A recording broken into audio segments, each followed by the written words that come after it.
किसी भी business, blog या वेबसाइट, उसकी जो ऑनलाइन प्रेजेंस है वो उसके डोमेन नेम के साथ स्टार्ट होती है। तो इस वीडियो में हम देखेंगे कि आप अपने बिजनेस के लिए या फिर ब्लॉगिंग के लिए या फिर जिस भी पर्पज के लिए आप वेबसाइट बनाना चाहते हो उसके लिए आप कैसे एक परफेक्ट डोमेन नेम चूज कर सकते हो जो आपकी ऑनलाइन प्रेजेंस को मैनेज करने में आपकी हेल्प करेगा।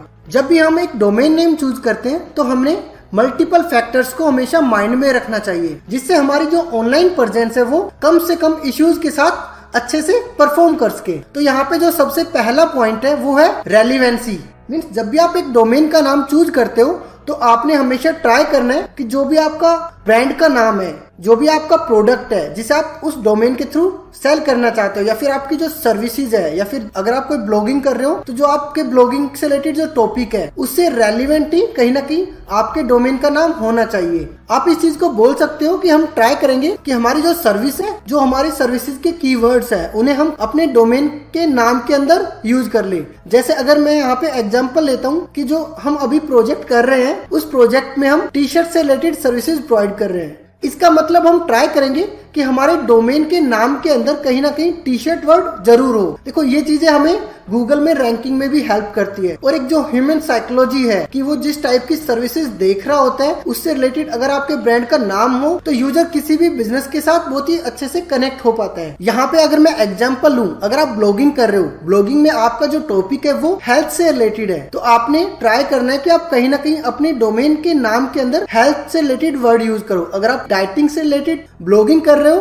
तो आप अपने डोमेन के अंदर डाइटिंग वर्ड यूज करो। अगर आप कहीं ना कहीं गैजेट से रिलेटेड ब्लॉगिंग कर रहे हो तो गैजेट्स आपके डोमेन के नाम के अंदर होना चाहिए। अनदर पॉइंट, जब भी हम डोमेन का नाम चूज करते हैं तो यहाँ पे देखो आपके पास दो कंडीशन हो सकती है। एक कंडीशन, या तो आपका एक ऑलरेडी एग्जिस्टिंग बिजनेस है और आपकी कोई ऑनलाइन वेबसाइट नहीं है, तो उस केस में आप अपनी फर्स्ट टाइम वेबसाइट बना रहे हो, तो यहाँ पे मेरा सजेशन होगा कि जो आपका एग्जिस्टिंग ऑफलाइन बिजनेस का नेम है आप उसी नेम के साथ ही अपने डोमेन का नाम परचेज करो। दूसरी कंडीशन होती है कि आप ऑनलाइन प्रेजेंस के साथ ही अपना बिजनेस स्टार्ट कर रहे हो, तो यहाँ पे आपने अपना एक ब्रांड नेम भी चूज करना होता है। आपने ट्राई करना है कि जो भी आप नाम रखो वो कहीं ना कहीं आपके बिजनेस के रेलिवेंट हो। यहाँ पे ऐसा बिल्कुल भी नहीं है कि जो चीजें मैं बता रहा हूँ वो फिक्स है और आपने उन सभी चीजों को ही फॉलो करना है। देखो ये सारी रिकमेंडेशंस है, अगर आप इन सभी रिकमेंडेशंस को फॉलो करते हो तो चांसेस ज्यादा होंगे कि आपको ऑनलाइन जो इश्यूज होते हैं ब्रांड से रिलेटेड या फिर जो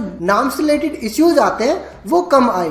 अनदर पॉइंट, जब भी हम डोमेन का नाम चूज करते हैं तो हमने ट्राई करना है कि हमारा जो डोमेन का नाम है वो कहीं ना कहीं हमारी ऑनलाइन प्रेजेंस का जो एक्सपेंशन है उसे ना रोक रहा हो। मीन्स आप कोई ऐसी चीज डोमेन के नाम के अंदर यूज ना करो जो ऑडियंस की रिस्ट्रिक्शन लगा दे। अब यहाँ पे आप इस चीज को समझो, जिस भी बिजनेस या सर्विसेज में आप वर्क कर रहे हो तो वहाँ पे जो डोमेन का नाम है वो आपकी एक्सपेंशन को इफेक्ट करता है। यहाँ पे जेंडर का नाम यूज करना या फिर किसी लोकेशन का नाम यूज करना आपकी जो ऑनलाइन प्रेजेंस है या फिर जो आपकी ऑनलाइन सर्विसेज है उसकी एक्सपेंशन को रिस्ट्रिक्टेड कर सकता है। देखिए बिजनेस के नाम में अगर आप जेंडर यूज करते हो या फिर लोकेशन का नाम यूज करते हो, अगर आप मल्टीपल प्रोडक्ट में डील करते हो उसमें से किसी सिंगल प्रोडक्ट का ही नाम यूज करते हो, तो ये चीजें आपकी जो एक्सपेंशन होती है, जो आपकी एक्सपर्टीज होती है उसमें रिस्ट्रिक्शन लगा देती है। इस चीज को आप एक एग्जांपल के थ्रू समझिए। मान के चलिए आपका जो बिजनेस है वो बेकरी का है और आप अपने डोमेन के नाम के अंदर सिर्फ एक सिंगल प्रोडक्ट लाइक आप केक का नाम यूज कर लेते हो। आपका डोमेन का नाम प्रेजेंट करेगा कि जो आपकी एक्सपर्टीज है वो केक में ही है, तो मैक्सिमम चांसेस है कि लोग आपको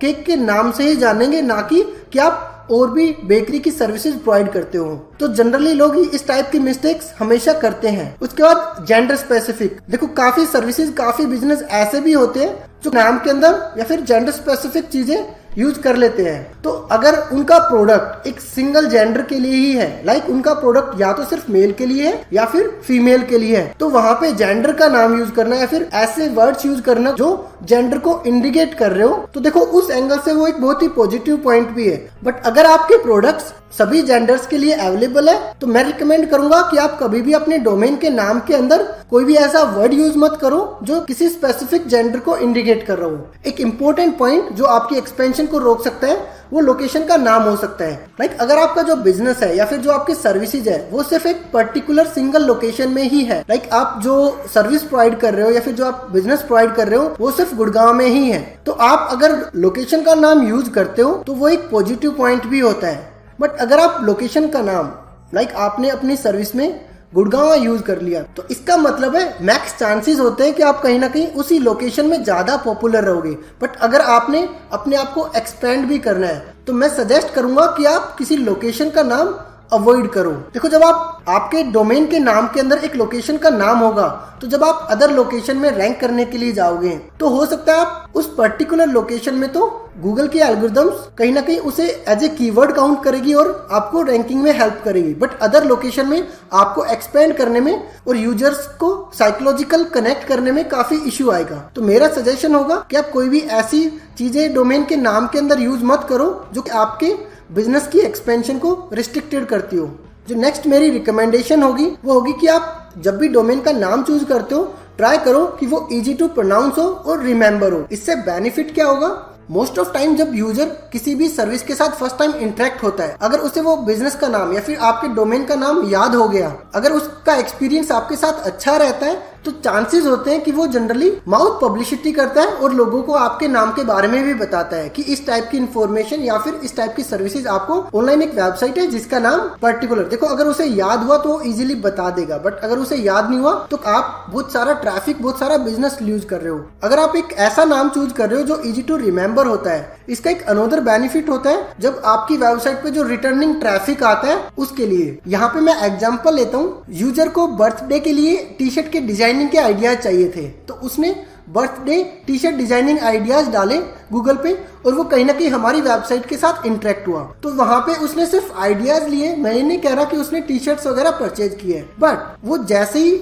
डिफरेंट कीवर्ड्स डालता है टी शर्ट से रिलेटेड, वो हमारे ब्रांड के साथ इंटरेक्ट होता है और उसे जनरली हमारे ब्रांड का नाम याद हो जाता है। तो मैक्स चांसेस होंगे जब थर्ड या फोर्थ टाइम जो यूजर है वो टी शर्ट से रिलेटेड कुछ भी सर्च करेगा तो कहीं ना कहीं हमारी वेबसाइट पे आएगा और उसके बाद वो हमारी वेबसाइट में ही सर्च करेगा, ना कि वो जो एक जेनरिक सर्च टर्म डालेगा गूगल पे। नेक्स्ट पॉइंट है कि जब भी आप डोमेन का नाम चूज करते हो तो आपने हमेशा ट्राई करना है कि आप अपने डोमेन का नाम हमेशा अंडर 15 कैरेक्टर में ही रखो। यहाँ पे अंडर 15 कैरेक्टर का मतलब है, देखो, जो आपके डोमेन का नाम होता है वो कॉम्बिनेशन होता है, लाइक www.abc.com। तो यहाँ पे मैं जो बात कर रहा हूँ तो जो ABC है, जो कैरेक्टर आप यूज कर रहे हो, जो .com होता है उसे हम एक्सटेंशन बोलते हैं, आप उसे अभी भूल जाओ, उससे स्किप करो।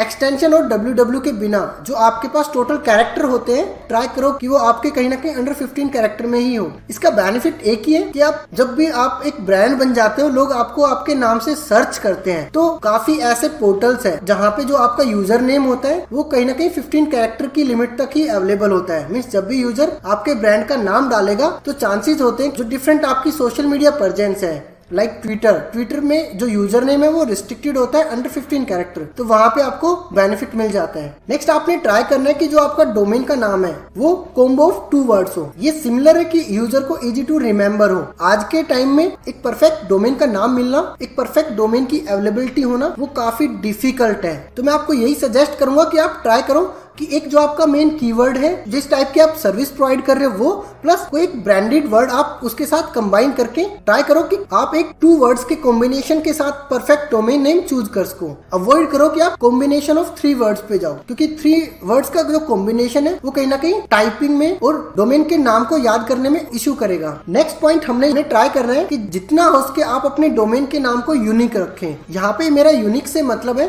मीन्स आपने ऐसा नहीं करना कि ऑलरेडी कोई बिजनेस है, आप क्या कर रहे हो उसी बिजनेस के नाम के साथ ही आप डोमेन का नाम यूज कर रहे हो। मींस आपने एक तो वर्ड एक्स्ट्रा यूज कर लिए, लाइक मैं यहाँ पे बात करता हूँ अमेजोन, आपने अमेजोन में 1-2 वर्ड्स के चेंजेस कर दिए, आपने अमेजोन में AA कर दिया, अमेजोन कर दिया, आपने फ्लिपकार्ट में फ्लिपकार्ट्स कर दिया आपने। तो आपने ट्राई करने के आप एक यूनिक नेम चूज करो, ना कि कोई ऑलरेडी रनिंग बिजनेस से रिलेटेड, ताकि जब भी आप अपनी ऑनलाइन प्रेजेंस को एक नेक्स्ट लेवल पे लेके जाते हो, आप अपने बिजनेस को रजिस्टर करते हो, कॉपीराइट रजिस्टर करते हो, तो वहां पे आपको कोई इश्यू ना आए। नेक्स्ट जो हमारा पॉइंट है वो आपने ट्राई करना है कि आप डोमेन के नाम के अंदर नंबर्स और हाइफन इन्हें अवॉइड करो। काफी बार नंबर्स साइकोलॉजिकली काफी अच्छी चीजों को रिप्रेजेंट भी कर रहे होते हैं। जैसे अगर मैं नाम लूं यहाँ पे तो 99 एकर्स एक अच्छा ब्रांड नेम है, तो यहाँ पे आपको ऐसे नंबर से रिलेटेड और भी अच्छे ब्रांड के नाम मिल जाएंगे जिनमें नंबर्स यूज किया गया है। बट मैं सजेस्ट करूंगा अगर इफ पॉसिबल ट्राई करो कि आप जितने ज्यादा नंबर्स को अवॉइड कर सको। देखो, अगर मैं बात करता हूँ नंबर्स की तो काफी जगह नंबर्स